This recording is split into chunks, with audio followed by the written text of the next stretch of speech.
बात उस समय की है जब पांचों पांडवों को वनवास हो गया था।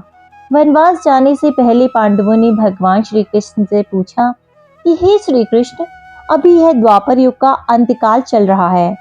आप हमें बताएं कि आने वाले कलयुग की गति क्या और कैसे होगी।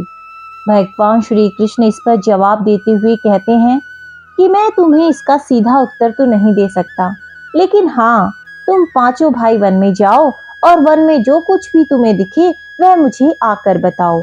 मैं तुम्हें उसका कलयुग में प्रभाव बताऊंगा। इसके बाद पांचों भाई वन में चले गए।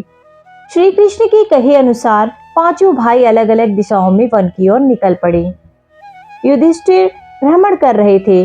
उन्होंने एक जगह पर देखा कि एक हाथी की दो सूंड थे। यह देखकर युधिष्ठिर आश्चर्यचकित रह गए। अर्जुन दूसरी दिशा में भ्रमण कर रहे थे। कुछ दूर जंगल में जाने पर उन्होंने जो देखा वह देखकर तो वह बहुत ही आश्चर्यचकित रह गए।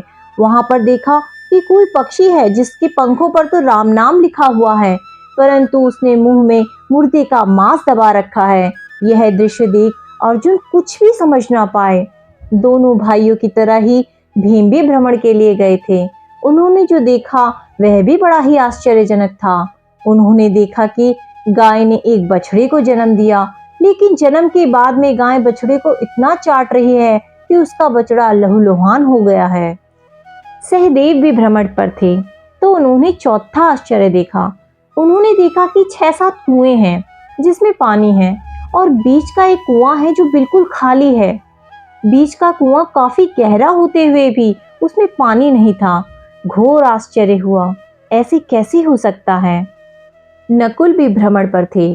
उन्होंने एक आश्चर्यजनक घटना देखी। एक पहाड़ के ऊपर से एक बड़ी सी चट्टान लुढ़कते हुए नीचे आ रही है। वे कितने ही वृक्षों से टकराकर उनको नीचे गिराते हुए आगे बढ़ती जा रही है और विशालकाय वृक्ष भी उसे रोक नहीं पा रहे हैं। इसके अलावा यह चट्टान कितनी ही अन्य चट्टानों के साथ टकराई, फिर भी कोई चट्टान उसे रोक ना पाए। अंत में वह एक अत्यंत छोटे पौधे का स्पर्श होते ही स्थिर हो गई। इसके बाद पांचों भाई एकत्रित हुए और शाम को भगवान श्री कृष्ण को अपने अनुभव सुनाए। सबसे पहले युधिष्ठिर ने कहा, मैंने तो पहली बार 2 सूंड वाला हाथी देखा। यह मेरे लिए बहुत ही आश्चर्यजनक था। भगवान श्री कृष्ण कहते हैं, धर्मराज, अब तुम कलिकाल की सुनो।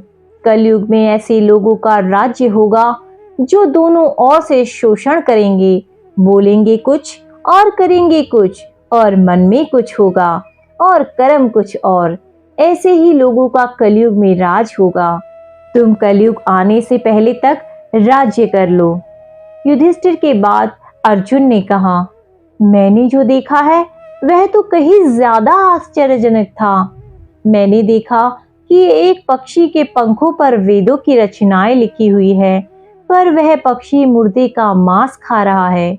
भगवान श्री कृष्ण इसका उत्तर देते हुए कहते हैं, कलयुग में ऐसे लोग रहेंगे जो बड़े ज्ञानी कहलाएंगे, विज्ञान की चर्चा करेंगे, लेकिन उनके आचरण राक्षसी होंगे। वह बड़े पंडित और विद्वान कहलाएंगे, किंतु यह देखते रहेंगे कि कौन सा मनुष्य कब मरे और हमारे नाम से संपत्ति हो जाए। हे अर्जुन, संस्था के व्यक्ति विचार करेंगे कौन सा मनुष्य मरे और संस्था हमारे नाम पर हो जाए।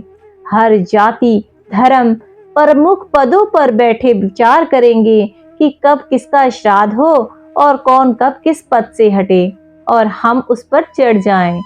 चाहे कितने भी बड़े लोग हों, परंतु उनकी दृष्टि धन पद इसी पर रहेगी।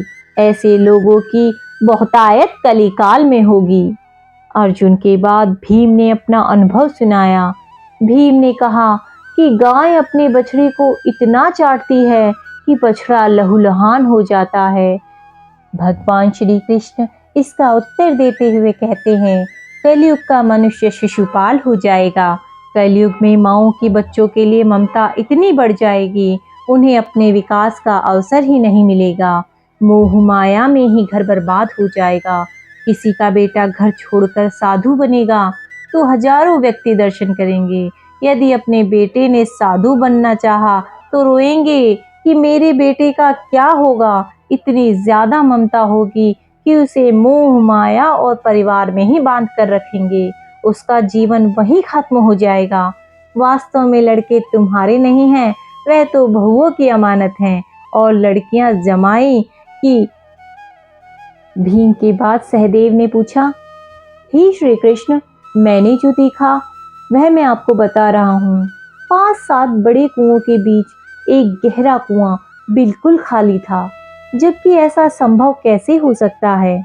भगवान श्री कृष्ण ने जवाब दिया, कलयुग में लड़की के विवाह में, मकान के उत्सव में, छोटे बड़े उत्सवों में तो लाखों रुपए खर्च कर देंगे, परंतु पड़ोस में ही यदि कोई भूखा प्यासा मर रहा होगा तो यह नहीं देखेंगे कि उसका पेट भरा है या नहीं।